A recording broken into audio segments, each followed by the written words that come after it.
Europe Soir. Coisa de uma forma fraquejar? Não. For all Americans. Если да, dalle istituzioni. Laurent Bazin sur Europe 1. Il est 18h50, Le Monde dans votre radio avec Sophie Larmoyer. Bonsoir Sophie. Bonsoir Laurent. On va voler ce soir au secours des rhinocéros blancs. Vous savez que la race est menacée d'extinction, des rhinocéros en général d'ailleurs.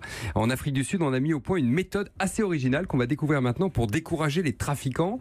C'est-à-dire, qu'est-ce qu'ils font? Alors, ceux qui combattent le braconnage ont tout simplement décidé de supprimer l'objet de la convoitise, c'est-à-dire les cornes des rhinos qui valent plus que le poids total de l'animal en or. Donc ça vous donne une idée. Donc plus de cornes, plus de raison de tuer ce gros mammifère. Ouais, supprimer les cornes, ça veut dire qu'on les coupe? Exactement, on les coupe. D'abord, ils endorment la petite bête de 2000 kilos grâce à des fléchettes tirées d'un hélicoptère. Et puis quand le rhinocéros est inerte, mais conscient, ils lui mettent des cache-oreilles en mousse et un bandeau sur les yeux pour essayer de réduire le stress. Et puis ils y vont à la tronçonneuse, à la base des deux cornes, mais pas trop bas pour que ce ne soit pas douloureux et pour ne pas endommager les cellules de croissance de la corne. Ça veut dire quoi? Que ça repousse? Exactement, c'est bien fait la nature, la corne repousse.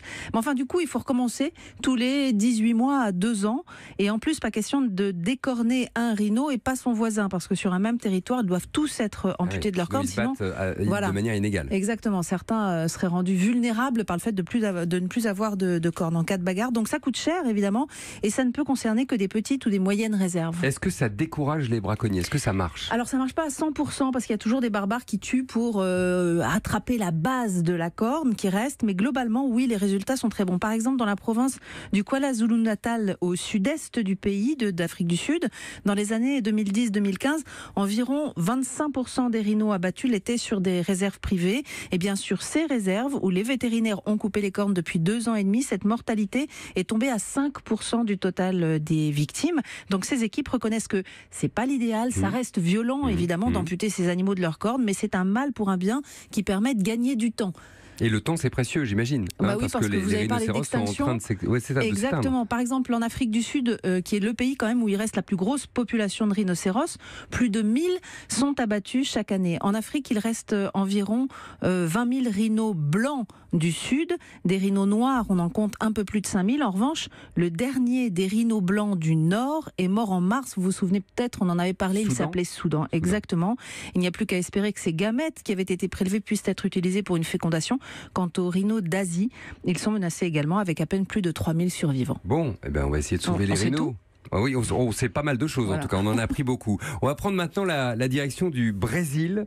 Le Brésil, immense pays, vous le savez, si vous avez regardé sur la carte ou si vous l'avez sillonné, est paralysé depuis 10 jours par une grève des routiers. Bonsoir Marine Dacher. Bonsoir. Correspondante d'Europe 1 à Sao Paulo. Au départ, les routiers ils demandaient une baisse du prix de l'essence. On va voir qu'ils vont beaucoup plus loin désormais. Mais d'abord, ça ressemble à quoi une grève des routiers, un pays bloqué dans une surface aussi grande que le Brésil? Alors ça se voit très vite car au Brésil, plus de 60% des marchandises circulent par la route. C'est presque un monopole. Les camionneurs sont 250 000 à bloquer toutes les autoroutes. Donc il n'a fallu que quelques jours pour que les barrages aient des conséquences très concrètes. Les aliments manquent dans les supermarchés avec quelques mouvements de panique. Certains faisant même des stocks. Les automobilistes font la queue pendant des heures dans les stations-service alors que les pompes à essence sont à sec. Les bus ne roulent plus que partiellement. Réaction en cascade. Les écoles et universités ont même dû suspendre les cours. Alors qu'est-ce qu'ils demandent ces routiers ? Au départ, ils voulaient une réduction du prix de l'essence qui avait doublé au cours des 12 derniers mois. Face à l'ampleur de la grève, le président Michel Temer a annoncé dimanche soir une baisse de 12% du prix du carburant. Mais malgré cela, le mouvement se poursuit car les camionneurs sont aussi des travailleurs indépendants payés à la journée. Et à cause de la crise économique qui sévit au Brésil, leur pouvoir d'achat a considérablement baissé. Donc une partie d'entre eux demande tout simplement le départ du président Temer. Alors le gros problème pour le président, c'est que si j'ai bien compris, ça fait tache d'huile ce mouvement. Oui, depuis hier, ce sont les 15 000 travailleurs du secteur pétrolier qui se sont mis en grève. Ce qu'on retient, c'est surtout l'impasse politique très préoccupante en cette année électorale. La droite dure en a profité pour soutenir l'idée d'un coup d'État militaire, alors même que le gouvernement, très impopulaire, a envoyé l'armée pour libérer les routes dans tout le pays. Marine Dacher, correspondante au Brésil donc pour Europe 1. Encore 2 infos, Sophie. On parlait tout à l'heure des rhinos. On va ouvrir le carnet rose cette fois-ci pour une naissance rarissime. Une bisonne blanche aux eaux de Belgrade. Sarade. Je vous fais une petite rubrique animalière ce soir. Alors, Duzanka, elle s'appelle Duzanka, elle est née lundi et elle a hérité des gènes de son père, un bison blanc d'Amérique qui était arrivé en Europe très jeune. Il s'agit d'un phénomène très rare. Le fait d'avoir un bison blanc, c'est lié à un gène régressif.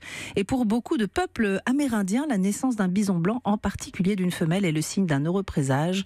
Reste à interpréter les signes, ce que je ne pourrais pas faire. C'est une bonne année en tout cas, sans doute. On va dire ça comme ça. L'Institut suédois de recherche sur l'environnement et une célèbre brasserie sont mis, eux, alors tenez-vous bien, à fabriquer une bière à partir d'eau usée. Ah oui, pourquoi pas. Ils la commercialisent depuis vendredi dernier et tout l'été, ce sera dans certains bars et dans les festivals suédois. L'idée, c'est de sensibiliser la population à l'importance d'économiser l'eau. Et c'est aussi l'objectif du groupe Carlsberg qui s'est fixé comme objectif de diviser par 2 sa consommation d'eau d'ici 2030. Une brasserie de Californie avait déjà créé sa bière à base d'eau usée. Il faut dire que la technologie existe pour transformer les eaux usées en eau potable. Il faut juste tout le temps. Voilà, il faut juste que les mentalités évoluent. Merci beaucoup. Vous avez goûté, Sophie ? Ben non, mais j'aimerais bien. Allez, l'appel est tous lancé. en Suède.